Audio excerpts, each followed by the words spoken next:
My name is Ivan Maltsev, and I'm here with Petro Senior Investment Analyst from 3x Capital. Today we have a great topic for you. We will speak about Ethereum liquid staking and also other important metrics and opportunities that you can check in this market and use on your own. Happy to introduce myself very briefly. I was a lawyer in the past, then I joined the crypto space in 2016. I worked as an investment analyst, portfolio manager, and right now I'm a general partner at 3x Capital. I'm very pleased to introduce also Petro Yanitsky, who is our senior investment analyst, and today he will present you the topic of Ethereum staking, and we will have a new format of interactive discussions where we are together with you discussing different topics and questions online. Also, you will have a recording, so if you want to review this video later on, just simply come back to this post and check it. Hello to everyone. Feel free to message something in the chat, any questions, any introductions that you need. And I'm very happy to give a word to Petro Yanitsky. Petro, the stage is yours. Of course. Hi, everyone. Glad that you joined, and I'm really excited to share my findings about Ethereum staking ecosystem today. So let's start. I will share my screen with the presentation, and we will move forward with some metrics that we've prepared for you.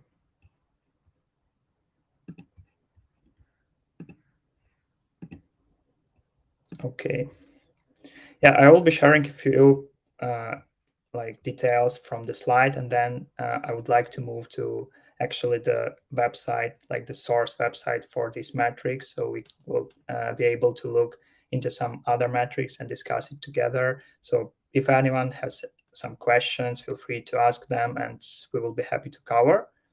And as I said, we will be talking about Ethereum staking ecosystem, but before we start, we need to have initial understanding about Ethereum ecosystem and about how many Ethereums are staked. So what we see in this chart, we can see that the ability of staking Ethereum started in 2021.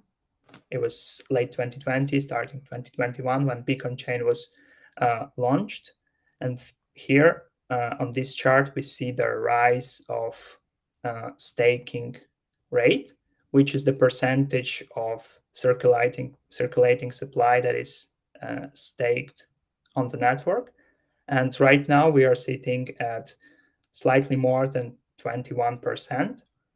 And if we will scroll back to history of updates on Ethereum, we see the merge in September, and it was actually also the event that helped the staking ratio to grow. We've seen the merge of proof of work and proof of stake network, and Ethereum actually became proof of stake blockchain, and it was more easily and better for investors to stake, but still it wasn't the state of network where everyone was sure that they will be able to stake and get their assets back whenever they want.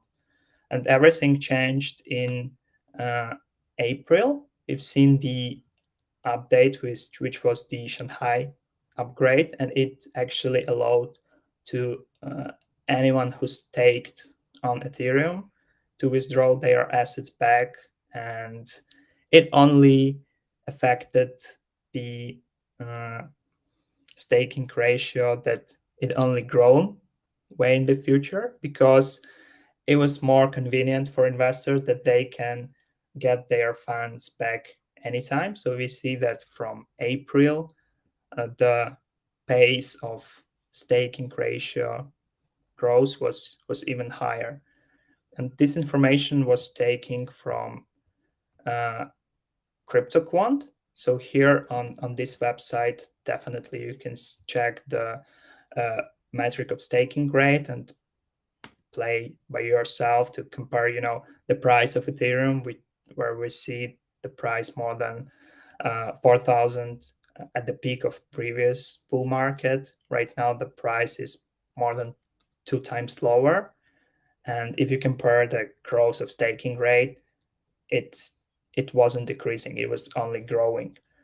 And if we look at total value staked on Ethereum, we see that the value was taken yesterday, and we see that more than 27 million is staked currently. And I'm curious what you guys think, and definitely what Ivan, do you think? How fast we can move with this staking rate grow to, for example, 50%? Do you see it in a foreseeable future where we can see that more than half of circulating supply on Ethereum will be staked? What do you think, Ivan? Great question, Petro, and I can only provide some assumption. For instance, we think that the generations of people who own financial assets will change slightly in the next 5 to 10 years, when actually the biggest amount of net worth will move to younger generations, and definitely they prefer this kind of decentralization and security and ownership that Ethereum and staking offers. So I think this might be one of the major elements that will lead to a growth of the staking ratio, but I don't believe that it will be achieved very fast. I think it can be achieved in 5 to 10 years, probably, with this huge migration of the capital to younger generations. Yeah, I'm also thinking about institutional investors. Are they ready to stake on Ethereum? And in my opinion, they are more ready than they were before the Shanghai upgrade, before the marriage of POS and POW. But still, there is a lack in clarity in regulations. And right now, not a lot of institutions are ready to bring their assets to stake on Ethereum network. So what we need to see in the coming future is more clarity in regulations. And then when we will see it, we can expect that more and more institutional investors with huge amount of capital will come and stake on Ethereum, because what institutions like the most is yield, and they like deflationary assets. And Ethereum currently is deflationary, because if you check the statistics of how many ETH was burned during the last quarter, you can see that the supply of, like, the circulating supply of ETH is decreasing on the basis of last quarter. And ETH has yield that for staking you're receiving from 3 to 5%. It depends on the platforms what you're using, or if you are a solo staker as well. And these two metrics are great for institutional investors, and we are expecting that they will join this revolution when there will be more clarity in regulations. The next platform that we would like to share with you is called staking rewards. It is very useful for someone who is considering staking on any layer 1 networks, but also we can use it to compare different networks in terms of staking ratio. As we can see for Solana, for example, which was launched by the co-founder of Ethereum, and back in 2020, 2021, people were talking about Solana as Ethereum killer. We see that 70.8% of all supply on Solana is staked. The same case is for Cardano as well. We see that 62% network circulating supply is staked. So we can see that number for Ethereum will grow in the future, but we are not expecting that it will grow to numbers of Solana or, for example, Cardano in the near future, because the market cap of Ethereum is much bigger. And if you will compare the staking market cap, which is the value of asset that is staked on the on this network, we see that for Ethereum is $43 billion, which is more than 4 times higher than it is for Solana. And from the other side, this website is great to use if you want to check the reward that you can get for staking on different networks. And good comparison, you can see Ethereum and Solana. So for Ethereum, you see 4.4% reward on average. And for Solana is almost 7% yield for staking.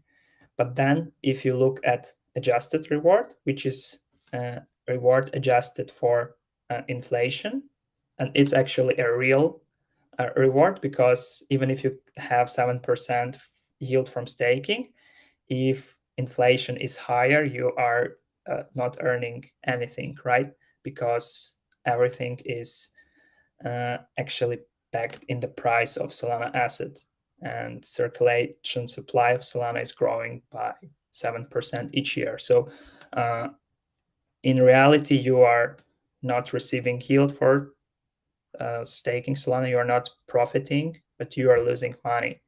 And if you consider some other chains to stake, you definitely better check this platform to have real numbers in your mind. I see we lost Ivan. Let me add him. Ivan, are you with us? Maybe you have some questions so we can stop and discuss.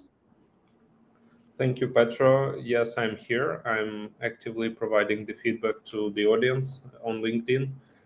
Guys, feel free to write your comments on different reasons why we will grow in the percentage of staked Ethereum from 20 to 50%, and how long do you think it will take?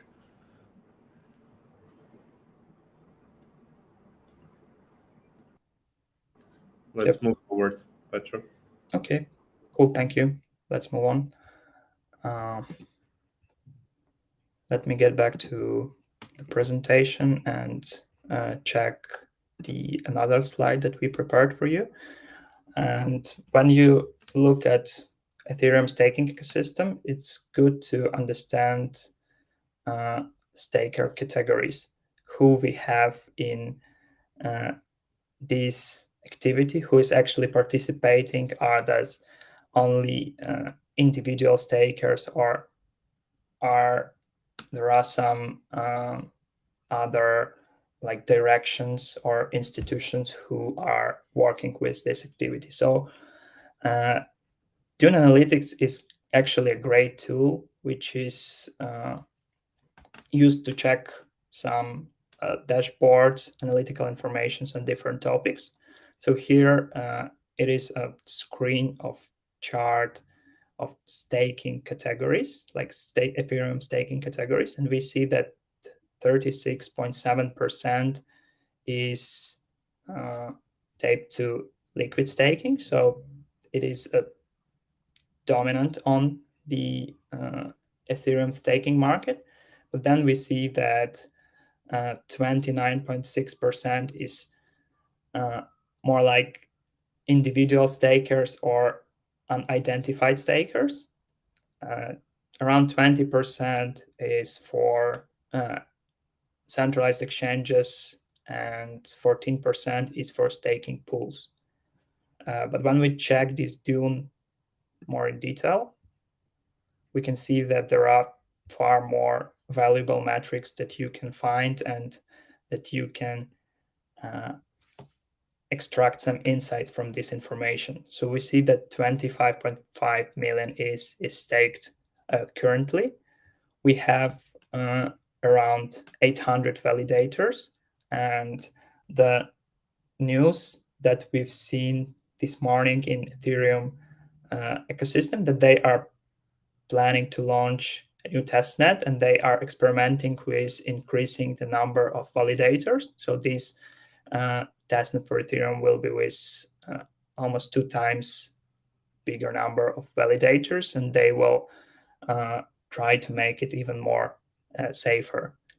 But what I would like to show you today here, definitely there are a lot of valuable metrics that you can check by your own.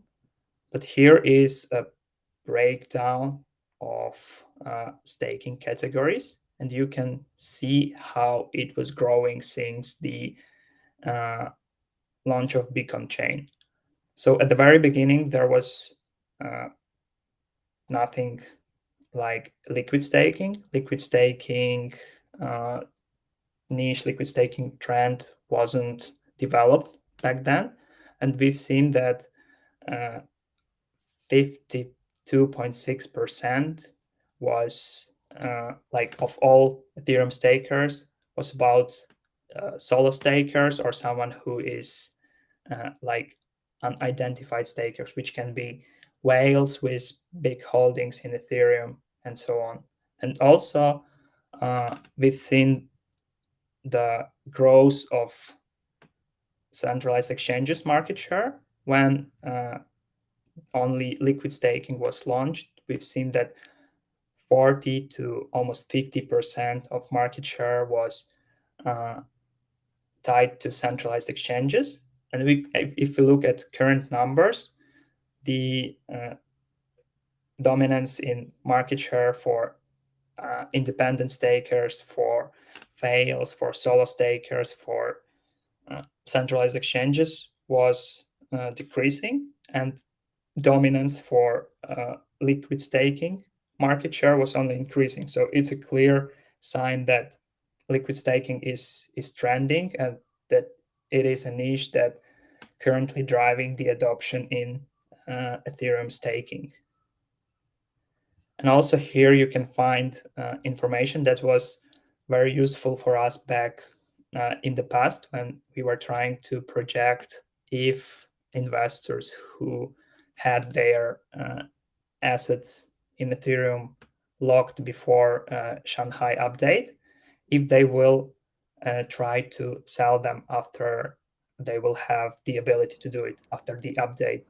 So here you can see how many Ethereum stakers are in profit right now, and you can check at what price they actually entered this staking activity. So we can see that majority of stakers, like big number of ETH, more than 10 million, was staked at prices of 1,800, 1,900, below 2K.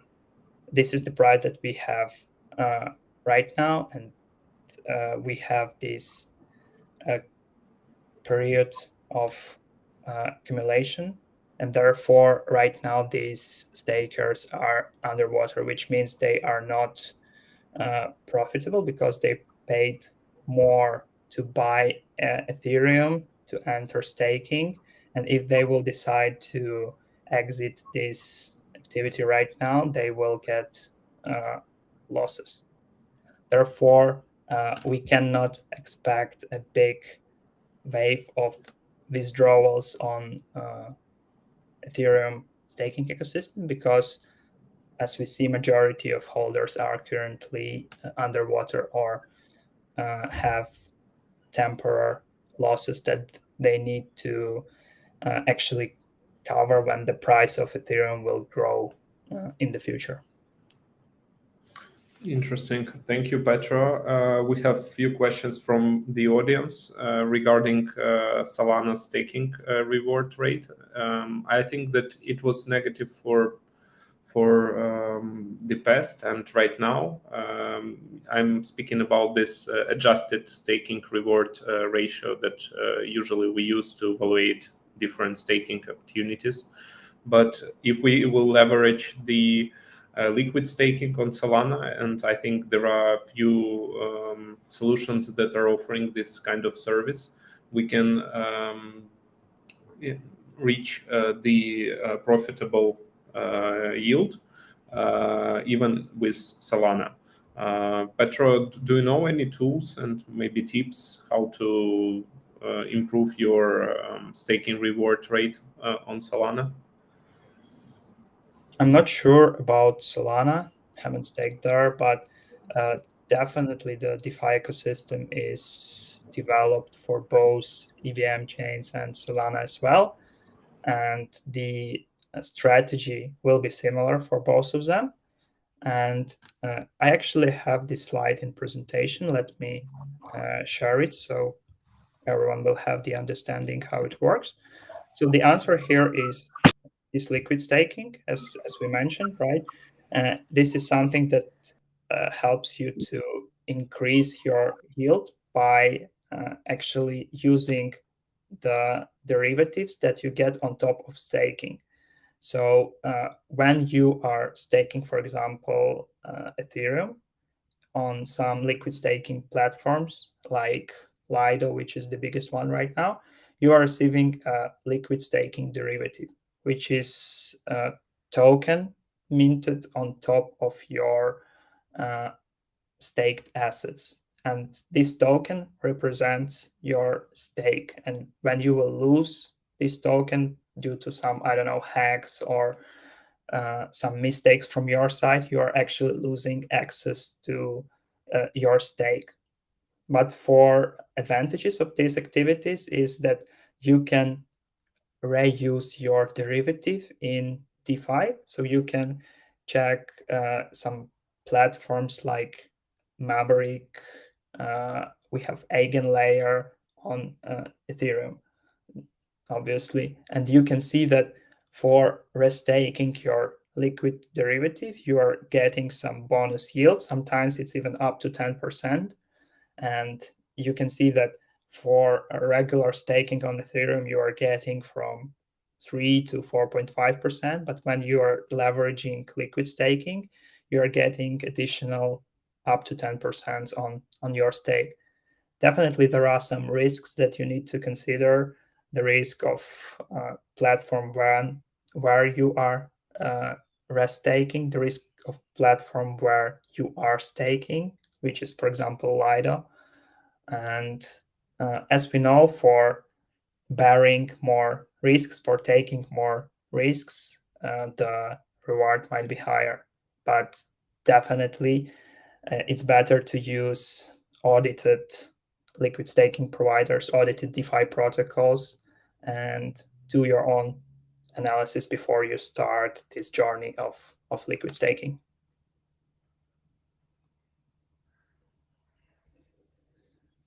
Do we have some other questions as well? Ivan, have you been following? Sure. No, we do not have any questions. I have left a comment to Kellen. Guys, feel free to drop more questions to us. We are looking forward to research together with you and find different solutions to improve our yield as well as yours. So don't be shy. Let's continue, Petro. Actually, I see that you dropped the link to Alchemy with article on liquid staking on Solana. I guess I will need to check it as well because I haven't seen it before. And yeah, I see the question from Oleg about how to find if the liquid staking platform is audited. It's pretty easy. You will be able to find it in protocol product documentation. So when you're going to the website, you should have access to project docs where you can check the technology behind this liquid staking. And also there can be a security chapter where you can find all information about who did this audit, how many audits were done in the past, how many audits are planned to be done in the future. So it's a crucial point in your due diligence. And I recommend everyone who is starting on liquid staking to do a basic analysis of who did audits for this project and how many audits were done in the past. Yeah, but let's move on to some other statistics more on liquid staking. Let me share it with you just a sec.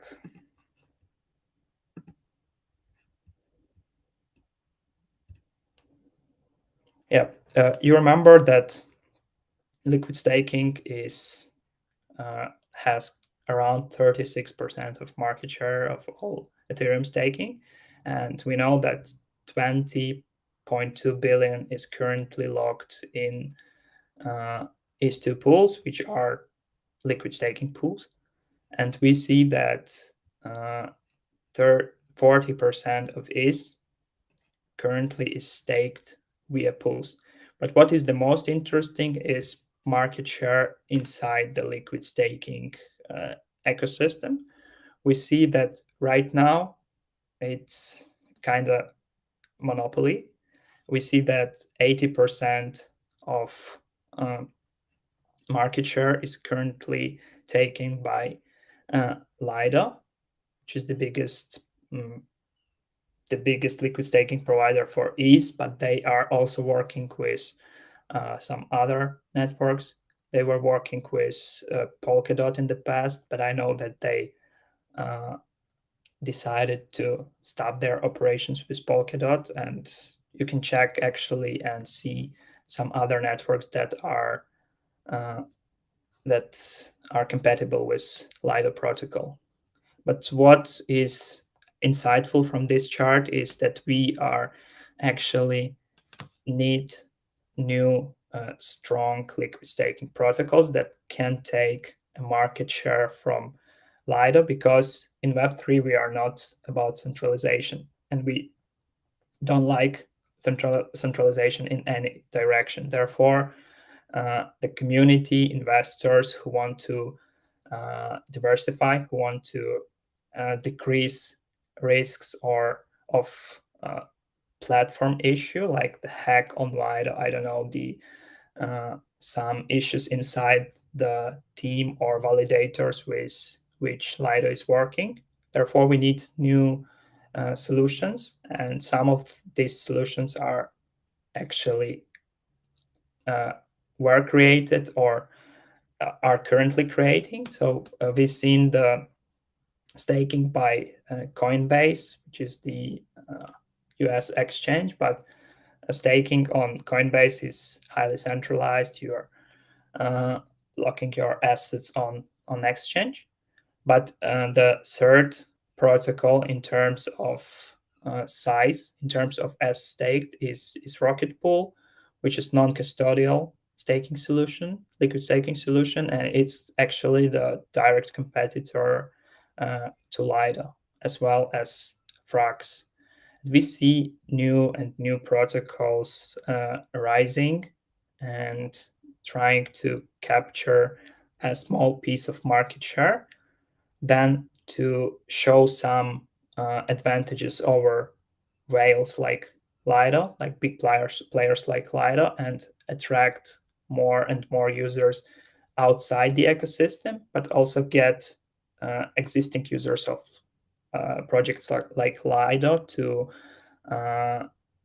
move from Lido to some other small projects. And one of these projects that is doing it really great is called Swell, and we have a direct connection to this project. We were talking with their team a few times, and they have their own liquid staking protocol. They are audited, and they were launched several months ago, but they are growing very fast. And if you look at statistics of solely non-custodial liquid staking providers, Swell is currently fourth in terms of size, and recently it's outgrown Anchor in the number of active stakers and total value staked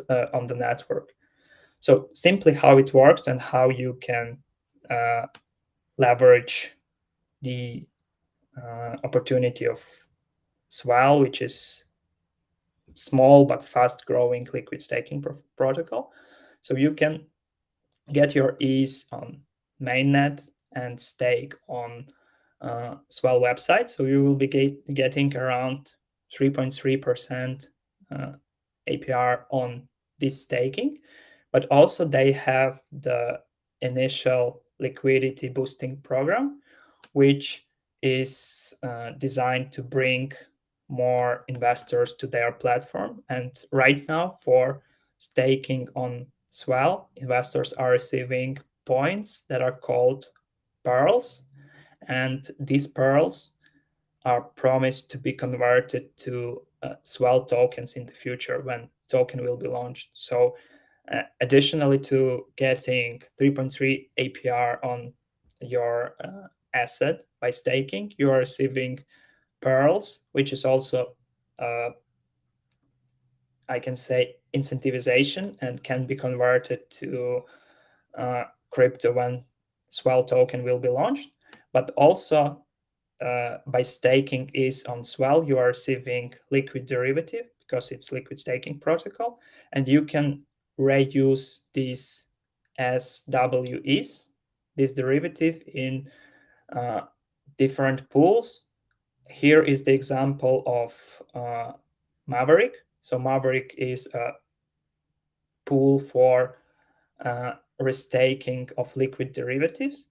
And I will ask Ivan to drop information about Maverick technology in the chat because it's really great, and I suggest that everyone will check how it works, how you can restake your ETH, and how you can contribute to ETH security and actually earn additional yield on top of it.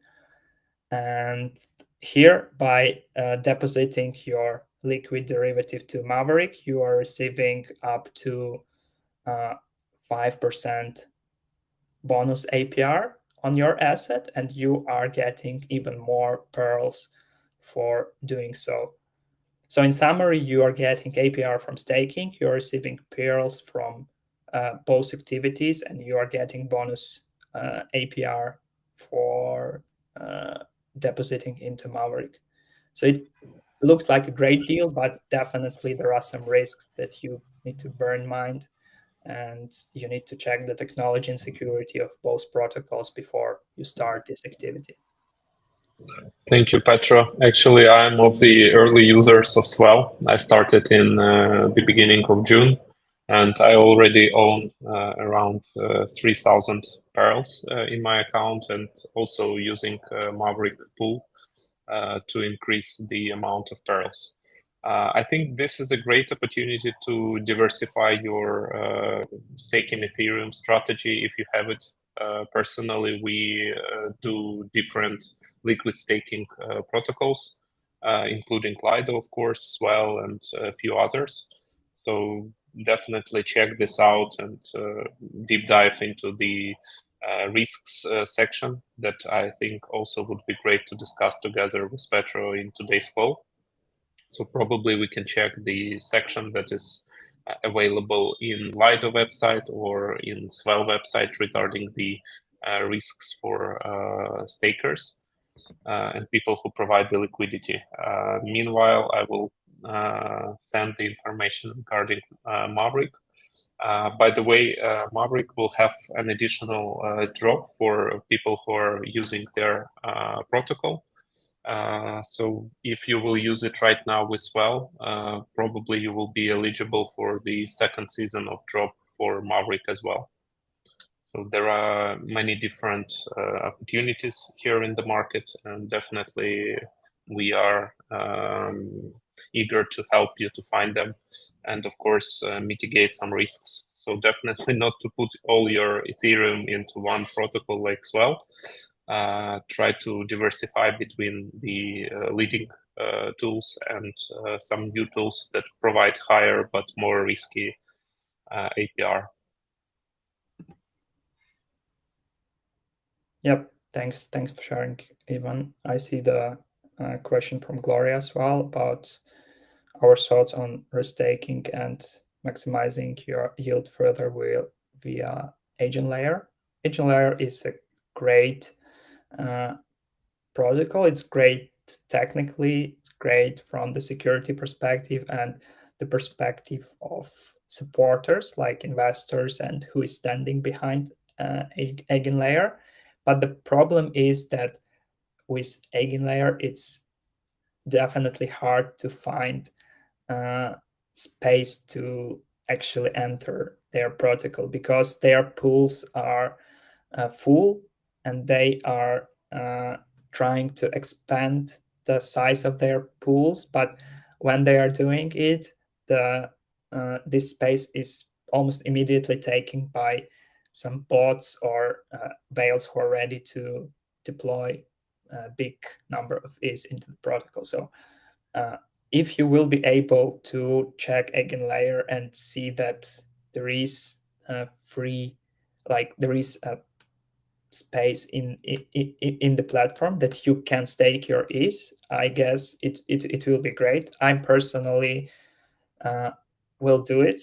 Will be actually monitoring a bot in Telegram that is trying to bring notification when there is a space in Eigenlayer where you can stake your ETH or some liquid derivatives like from Lido. I know that Eigenlayer is supporting Lido, Rocket Pool, and maybe some other liquid staking derivatives.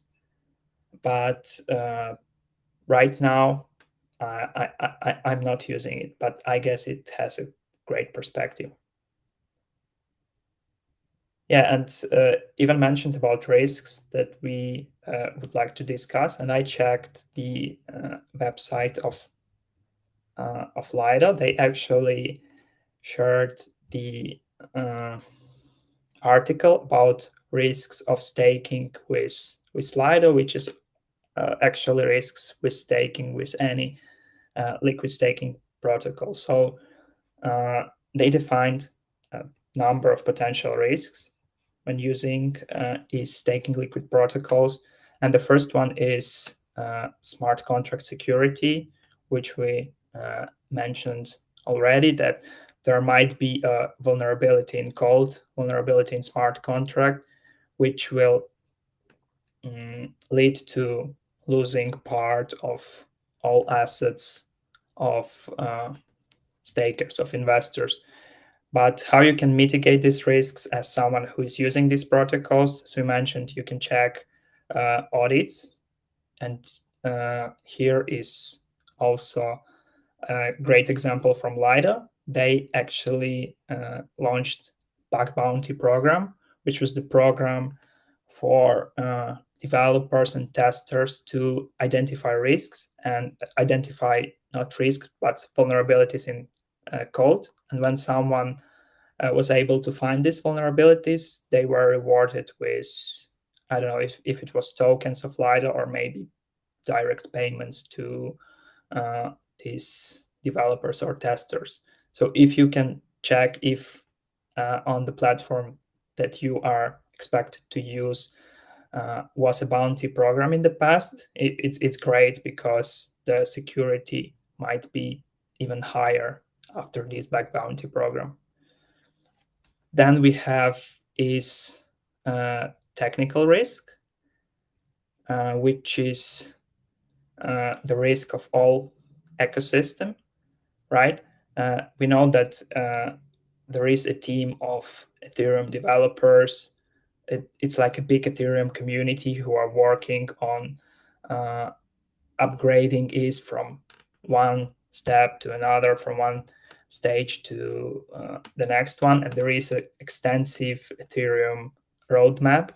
And there is no guarantee that at a certain point of time there might be some mistakes in code which can lead to the lost in funds for investors. Therefore, these risks seem to be really small, but you also need to bear it in mind and not trying to go 100% of your portfolio into one ecosystem and one asset.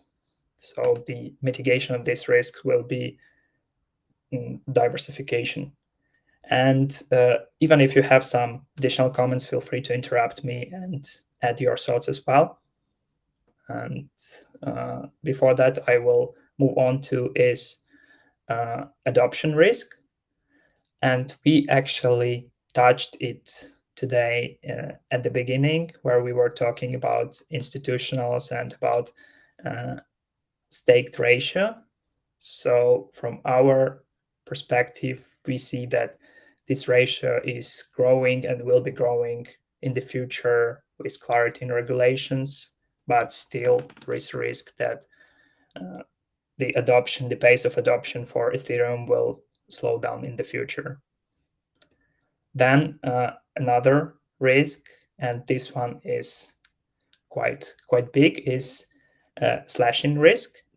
And how you need to think about it is when you are using liquid staking protocol or any staking pool, you are actually delegating your assets to Ethereum validators who are participating in Ethereum network, who are actually staking 32 ETH to become validators and to validate the network.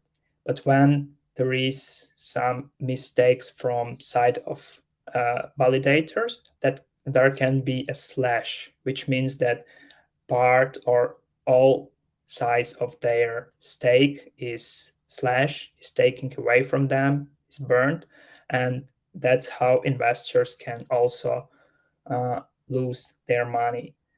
I know that for some liquid staking protocols, information about validators is transparent, so you can find where these validators are based, in which country. Maybe there is a company that is providing these services. So you need to do due diligence to understand from where the service of validators is coming to the liquid staking protocol that you are expecting to use. And then we have the last risk, which is liquid derivative price risk. For Lido, it's STE's price risk, which is the derivative minted on top of Ether that is locked on Lido.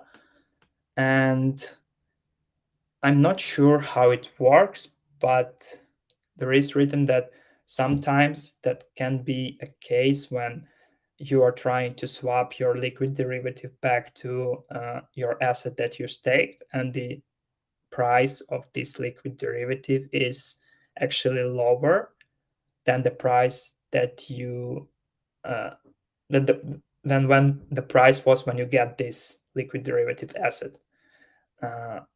I think that Lido is mitigating this risk with restrictions, right? If they see that, for example, someone is doing some arbitrage and I don't know, impacting on the price of the liquid derivative token, they are trying to restrict withdrawals to balance this activity. I don't know how other projects are trying to mitigate these risks. I guess we need to check each project separately and understand how it works. And sometimes if you cannot find the answer for your question, you can go to a project community. So you can go and join a Discord and actually ask questions that you would like to know before proceeding with staking on this platform. And it really works, and it really helps to understand better the platform and the tool that you are going to use. I guess this article was useful and I haven't missed any potential risks. What do you think, Ivan? Thank you. I think we discussed all main risks, and I also dropped the quick summary to our chat. I think you mentioned a very important topic. Guys, don't be afraid to reach out to the projects that you think to invest in. It's usually can be done easily through their Discord or even through LinkedIn or Twitter, or you can even comment their posts on Medium or another platform. So they will see that you have some questions and they will provide you some answer and some feedback. I think we are moving to the end of our meeting today. Petro, do we have something to share? I do not see any questions right now. Yeah, that's it. We actually shared everything that we planned for today. And it was really great initiative from your side to drop information in the chat. I guess it was really helpful for everyone who joined us. And yeah, if we have no more question, we can wrap up. Sure. Thank you a lot for participating and preparing this presentation. We are following this liquid staking derivative market, and we will organize more events where we will introduce the latest updates and innovations in this market. As an investors, we are also looking forward to consider more liquid staking tools for different blockchains. So feel free to submit your startup or startup of your friend to our CRM system. I will just leave a comment in our chat on LinkedIn, so you can quickly submit the project, and we will come back with the feedback during the next 7 days. Okay, I wish everyone a wonderful day. Thank you, Petro, one more time. Have a great day. Thank you, Ivan, for hosting it. It was really great. And thank you, everyone who joined us. And we'll see you during our next sessions.